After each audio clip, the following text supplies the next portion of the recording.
যারা VEO 3 দিয়ে video বানাচ্ছেন তারা কি জানেন মনিটাইজ পাবেন কিনা? জানতে ভিডিওটি দেখুন।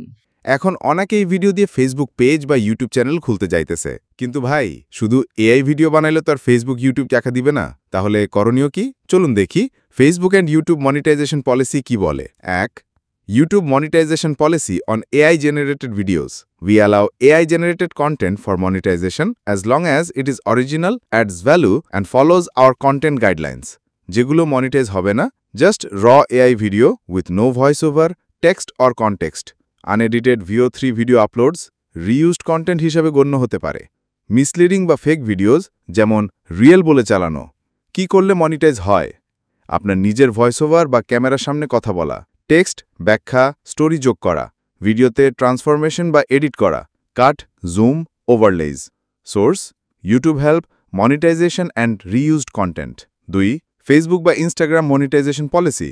মেটা: ফেসবুক রিলস বা ভিডিওজেও এআই কন্টেন্ট মনিটাইজ করা যাবে if you add value and own the content. VEO 3 দিয়ে বানানো ভিডিও মনিটাইজ হবে না যদি শুধু র এআই ভিডিও, ভিও, সোরা ইত্যাদি, no voice, no story, no caption, just reposted feel, violates copyright বা কমিউনিটি গাইডলাইন্স। মনিটাইজ হবে যদি নিজস্ব কথা, টিমস, ব্যাখ্যা বা জ্ঞানভিত্তিক কন্টেন্ট যুক্ত করেন, ফেসবুকের ইনস্ট্রিম অ্যাডস বা রিলস বোনাস প্রোগ্রামের নিয়ম মেনে চলেন, community standards plus monetization eligibility ঠিক থাকে। Source: Meta business help, monetization eligibility standards.